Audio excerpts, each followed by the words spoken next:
There are two kinds of men in this world, those who get walked on and those who do the walking. I learned a long time ago which one I wanted to be. My name is Martin Baxter. I'm 48 years old, been through enough to know better, and I own Baxter's Auto and Body, a shop that keeps the working men of Billings, Montana, on the road. I don't wear suits, I don't do bullshit, and I don't give second chances. Used to be in a biker gang, made my mistakes, paid my dues in prison, and clawed my way back up. The past is just a scar, you can't erase it, but you don't have to pick at it either. I get up early, same as always. Coffee black. Eggs overcooked. A quick glance at the sky tells me the weather's turning. Shop's about 10 minutes from my house, an old place on the edge of town. Been living there for years, but it never really felt like home. Just four walls and a roof where I slept. Angela's at the kitchen counter, stirring something into her tea, eyes fixed on nothing. She used to greet me in the mornings, used to look at me. Now I get silence. The kind that settles in a house like dust, quiet, but it covers everything. You need anything before I head out? I ask, grabbing my keys from the hook. She shakes her head without looking up. No, I'm good. I wait a beat. All right. Nothing. The ride to the shop is the same as it's been for years.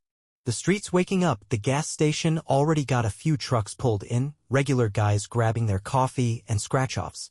The shop's on the rougher side of town, but it's mine. Concrete floors, grease-stained walls, a sign out front that's older than most of the kids who come in asking for work. By the time I pull in, Jesse's already there, under the hood of an F-150. Kid's 22, fresh out of a bad home, trying to find something better. Reminds me too much of myself at his age, too much anger, not enough direction. You got a damn oil leak, you don't just pretend it's not there, I tell him, nodding toward the mess on the floor. He wipes his hands on his jeans, smirks. Was waiting for you to show me how it's done, old man. I let out a short laugh. You got two hands, don't you? Figure it out. The shop runs like it always does. Engines rumbling, tools clanking, the smell of metal and grease thick in the air. It's honest work, work that makes sense. You put effort in, you get results. Unlike people. Lunch is at the diner, same place I've been going to for years. Booth by the window, coffee refilled before I even ask. Jessica, the waitress, been working here since forever, sets down my plate without a word. She knows better than to ask how I'm doing. Halfway through my burger, my phone buzzes. A message from Angela. Won't be home for dinner. Got plans. I stare at it for a second before putting the phone down. She used to tell me where she was going, who she was with. Now it's just plans. I finish my meal, leave a tip, and get back to work. The day moves forward, engines turn over, and I keep my hands busy. But the thought lingers. That night I get home to a quiet house. No sound from the kitchen, no footsteps in the hall. I pour myself a drink, sit at the table, and listen to the silence. Something's off. And I don't ignore things that feel off. I sat at the table, turning the glass in my hand, the ice clinking against the sides. The whiskey burned, but it was a good burn. The kind that reminded me I was still here. The house felt emptier than usual. Not in the way of an empty house, but the way a place feels when someone doesn't want to be in it. The kind of space that no amount of furniture or framed pictures can fill. Angela came home late. I heard the front door open, the soft shuffle of her shoes on the hardwood. No greeting, no explanation. Just the sound of her bag hitting the counter. I stayed in my chair, watching the ice melt in my glass. Good night. I finally asked, keeping my voice even. She hesitated, probably didn't expect me to still be awake. Yeah, she said, hanging up her coat. Just a long day. Long day. She smelled like pine and fresh air, not the inside of a grocery store or wherever else she was supposed to have been. The kind of scent that didn't come from running errands. I'd spent enough time outdoors to know the smell of the mountains when I caught it. You go hiking? She stopped mid-step. A little too long before she answered. Yeah, just needed to clear my head. I nodded, sipping my drink. I'd known Angela for over 20 years and she'd never gone hiking alone a day in her life. She walked past me toward the stairs. I didn't follow. No point impressing when I already knew what I'd find. The next few days I paid attention. The way she kept her phone face down at dinner. The way she'd disappear into the other room when she answered a call. The little absences that added up. When you've spent enough time reading people, you don't need a confession. You see it in the pauses, the shifts, the things they don't say. By the end of the week, I had a name. Liam Hensley. A park ranger. I found it in a half-mumbled excuse she gave Tanya, our daughter, when she canceled their lunch. Work thing at the park. Angela didn't work at the park. She never had. But Liam Hensley did. I didn't lose my temper. Didn't accuse her outright. A man who acts without a plan is a fool, and I stopped being a fool a long time ago. Instead, I made a call. Tom Grayson picked up on the second ring. You still working? I asked. A pause. Then a chuckle. Depends on the job. I need eyes on someone. Someone close. Too close. Tom sighed like he already knew what I was asking. Yeah, all right. Usual rates apply. Send me the bill. I hung up and poured myself another drink. I didn't need the proof. I already knew. But knowing and proving weren't the same thing. And when I was done, I wasn't going to leave any room for doubt. Tom worked fast. A man like him didn't waste time or ask unnecessary questions. By the second day, he had a location. By the third, he had photos. He didn't bother with pleasantries when we met at the diner, just slid a plain manila envelope across the table and took a sip of his coffee. No sugar, no cream. The kind of man who didn't need to soften the bitter parts. I picked up the envelope but didn't open it right away. Didn't need to, not yet. Just feeling the weight of it in my hands told me everything I needed to know. Clean shots, Tom said, tapping a finger on the table. Hotel off the highway. Same room, different days. You want the dates? They're in there. Along with a couple of real scenic hiking trips. I exhaled through my nose, setting the envelope down beside my plate. My appetite was gone, but I wasn't going to let a man like Tom see that. He studied me, waiting to see if I'd crack, but I wouldn't give him the satisfaction. She pay cash? I asked. Tom smirked. Credit card. Real subtle. Figures. Angela was smart about some things, but she'd never been the kind to cover her tracks. She must have thought I was too checked out to notice. Maybe once that would have been true. Not anymore. Tom leaned back in his chair, watching me. So, what's next? I didn't answer right away. I picked up my coffee, took a sip, let the silence sit between us. It was a test. See if he'd try to guess. He didn't. That's why I hired him. I tossed a few bills on the table and stood up, tucking the envelope under my arm. Appreciate the work. Tom nodded, slipping his coffee cup between his hands. Just don't do anything that makes me have to lie in court. I smirked. You don't have to worry about that. Outside, the cold air hit me like a slap, but I didn't feel it. I got in my truck, shut the door, and sat there for a long moment, gripping the envelope tight enough to crease the edges. Then I flipped it open. The pictures weren't grainy, weren't blurred. They were sharp as a knife to the ribs. Angela, smiling at him in a way I hadn't seen in years. Liam Hensley, tall, broad, the kind of man who thought fresh air and a good sunrise made life worth living. His hand on the small of her back. Her leaning into it like it was the most natural thing in the world. A hotel receipt with both their names.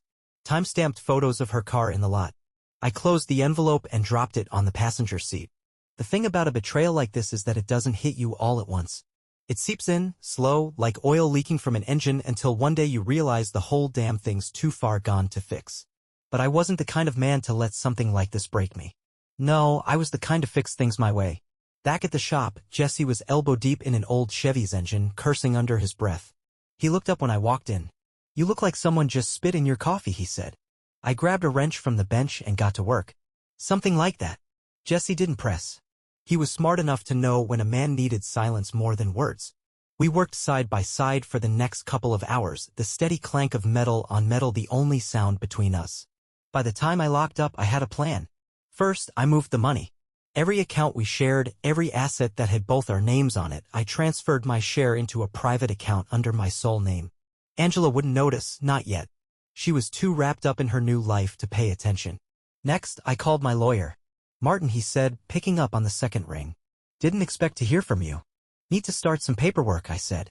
The lawyer sighed, already knowing. Divorce? Clean. No loose ends. You want to hit her with a financial freeze first? I thought about it for a second. Not yet. Just make sure everything's in place when I pull the trigger. Understood. I hung up and poured myself a drink. I could have stopped there. Could have just filed, taken my share, walked away. But that wasn't enough. Not for a man like me. Not for the way she made a fool out of me. No, I wasn't just going to walk away. I was going to make sure she knew exactly what she lost. I didn't go home right away. Instead, I drove. Not aimlessly, never that, but slow enough to let my thoughts line up in order. Billings at night was a quiet place if you knew where to look. A town where people turned in early, where the only ones left out were the ones who didn't have much to go home to. I passed by the motel Tom had mentioned, the one with the cheap, flickering neon sign and a parking lot full of regret. Sure enough, Liam's truck was parked out front, the kind of vehicle that screamed I belong in the wild. Not in your world. Too bad for him, he was very much in my world now. I could have gone inside, could have made a scene, could have done what every hot-headed idiot does in this situation, but that wasn't my style. A man who lets his emotions take the wheel usually drives himself straight off a cliff.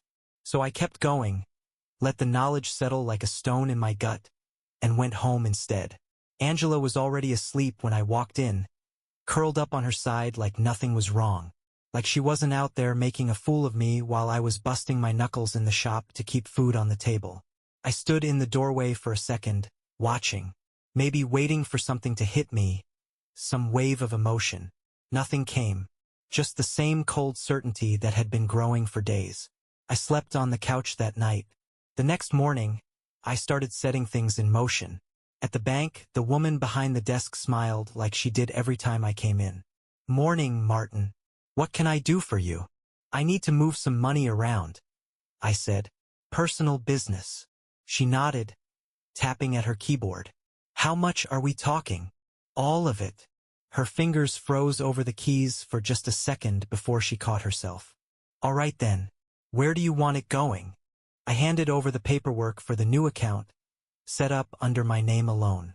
She didn't ask any more questions, just did her job.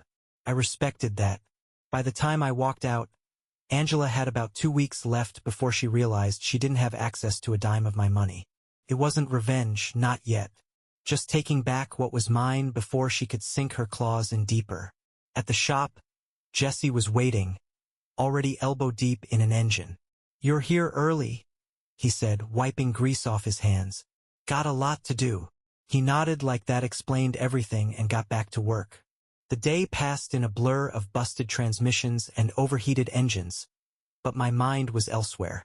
I made a few more calls, my lawyer, a realtor I knew who specialized in quiet sales, a couple of old contacts who still owed me favors.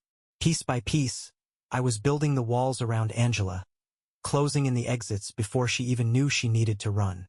By the time I got home, she was waiting. She was at the kitchen counter, her phone in her hand, her face tight. "Something wrong with the bank?" I set my keys down slow. "Why?" "I tried to transfer some money earlier. Kept saying there was an issue with the account." I poured myself a drink, let the ice settle. "Guess you should call them." Her eyes narrowed. "Martin." I took a sip, cutting her off. "Something you need to tell me, Angela?" Silence. The kind that wasn't just an absence of sound but a presence, thick and heavy. She swallowed, set her phone down. "I don't know what you mean." I let out a short breath, something that wasn't quite a laugh. "That's the best you've got? After all these years?" She looked away, fingers curling against the counter. "Martin, I pulled the envelope out of my jacket, tossed it on the table.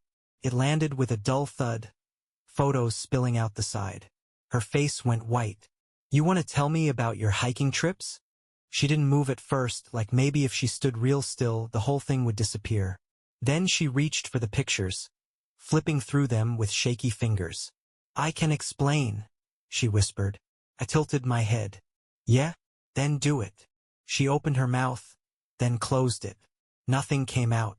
Because what was she gonna say? That it was a mistake? That she didn't mean it? That it just happened? I pushed off the counter, straightening up. "That's what I thought."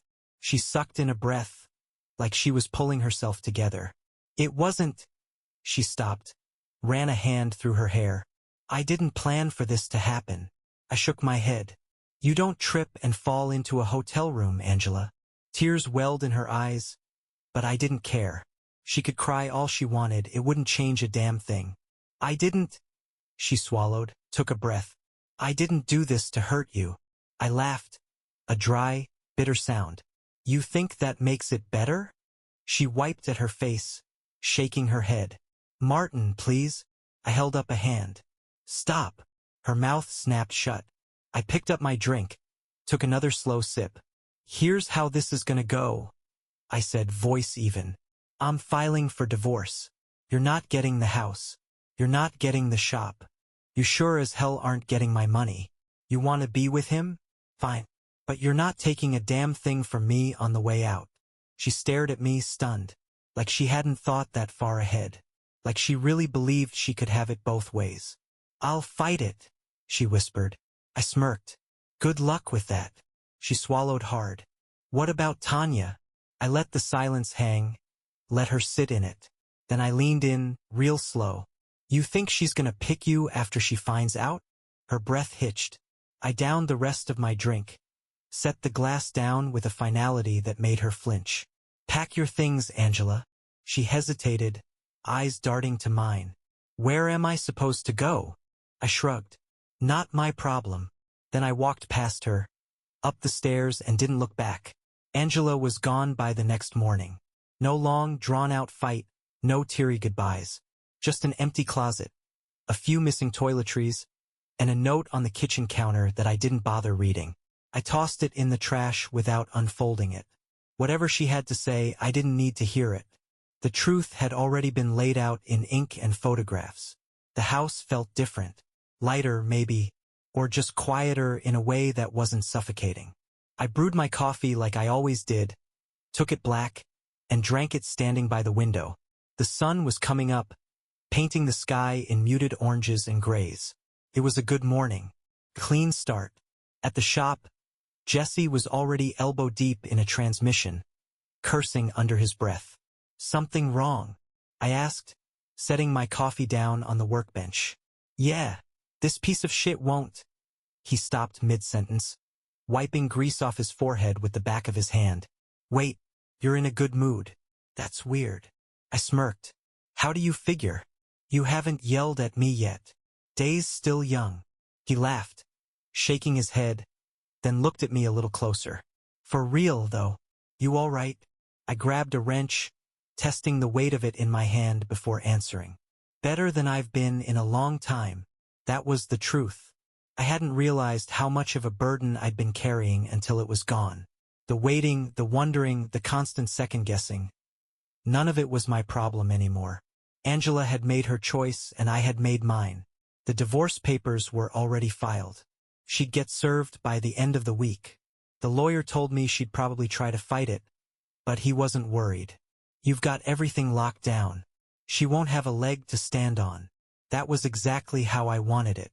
A few customers trickled in throughout the day, the usual mix of locals needing oil changes and beat-up trucks barely holding together. I worked with Jesse, hands moving on autopilot, letting the familiar rhythm of the shop settle me. Around noon, my phone buzzed. Unknown number. I let it go to voicemail. 5 minutes later, it rang again. Same number. I wiped my hands on a rag and answered. Yeah, Martin. It was Angela. I let out a slow breath, walking outside where Jesse couldn't hear. What do you want? She hesitated, her voice small. I don't know where to go. Not my problem. I didn't say it, but she must have heard it in my silence.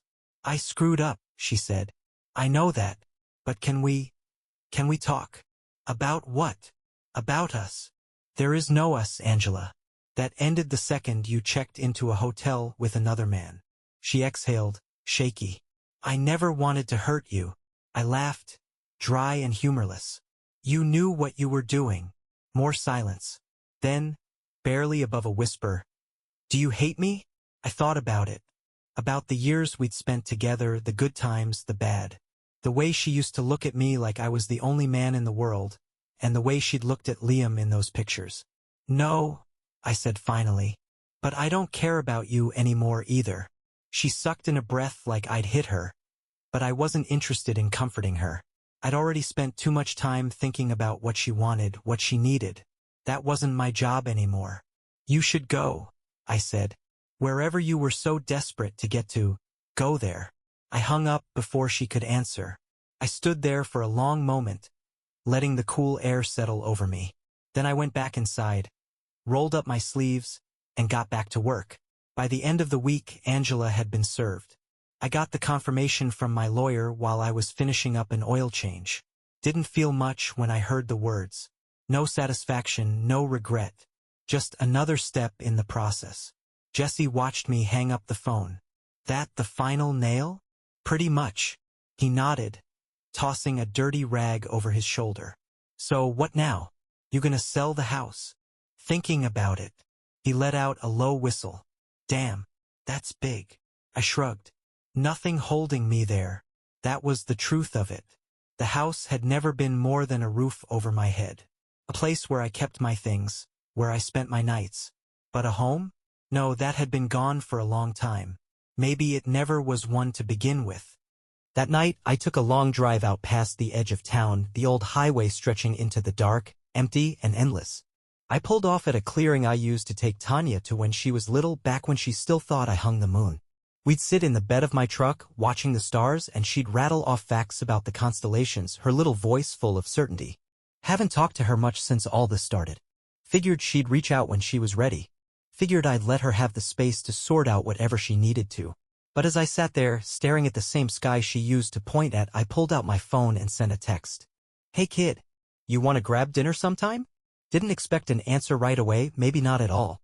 But a few minutes later, my phone buzzed. "Yeah, I'd like that." I smiled, small but real, and put my phone away. The house was quiet when I got back. I stood in the doorway looking around, trying to decide if I felt anything for it.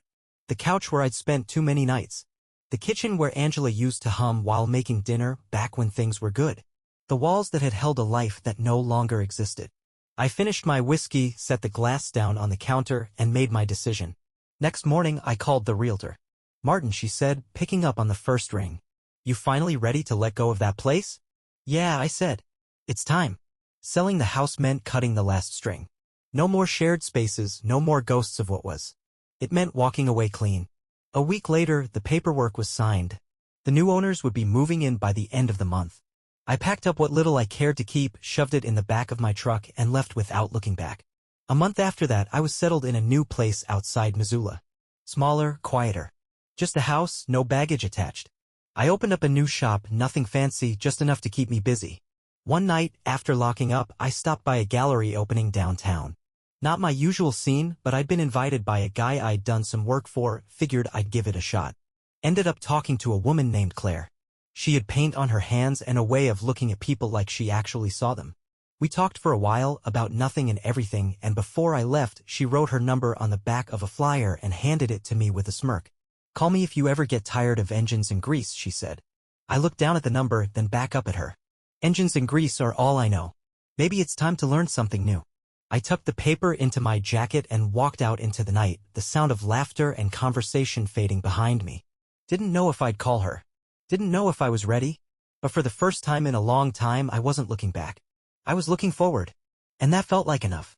The new shop was smaller, quieter, but it had everything I needed. A couple of lifts, a decent set of tools, and enough work coming in to keep me busy. I didn't hire a crew, didn't need one. Just me, a radio playing old country songs, and the steady rhythm of work. The kind of work that made sense. You take something broken, figure out what's wrong, fix it. If only people were that simple. Tanya started coming by more. At first, it was just lunch here and there, catching up in small pieces. She was careful, watching me like she was trying to figure out if I was really all right or if I was just pretending. One afternoon, she showed up at the shop while I was changing out a timing belt. "I got a flat," she said, crossing her arms. I smirked. "You forget how to change a tire?" She gave me a look. "I figured since you've been trying to win me back with cheeseburgers and milkshakes, you might as well get your hands dirty too." I chuckled, wiped my hands on a rag, and grabbed a wrench. "All right, kid. Let's see what kind of mess you made."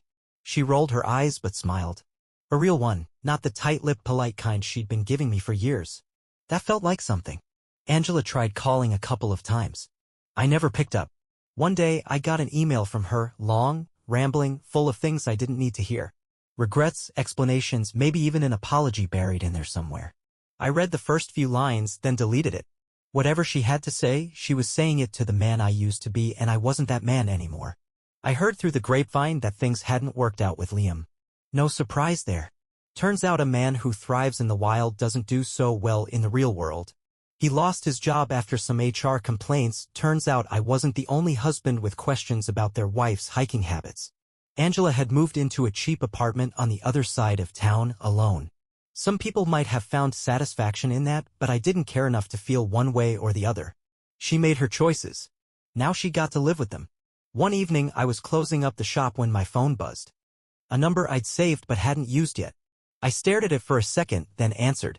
"Martin," Claire said, her voice warm. "Easy? Thought you might have lost my number." "Nah," I said, locking up the shop and stepping into the cool night air. "Just been busy." She laughed, low and knowing. Too busy for a drink? I glanced down the street, the small town settling into its evening rhythm, the sky stretched out in deep shades of orange and blue. I thought about saying no, about taking more time, about waiting for some perfect moment that didn't exist. Then I thought, why the hell not? I could make time, I said. Good, she said. I'll text you the address. Try not to be late. I smirked. No promises. I hung up and stood there for a second looking at the shop, the street, the life I'd built out of the wreckage. No ghosts. No regrets. Just the road ahead. I climbed into my truck, started the engine, and drove towards something new.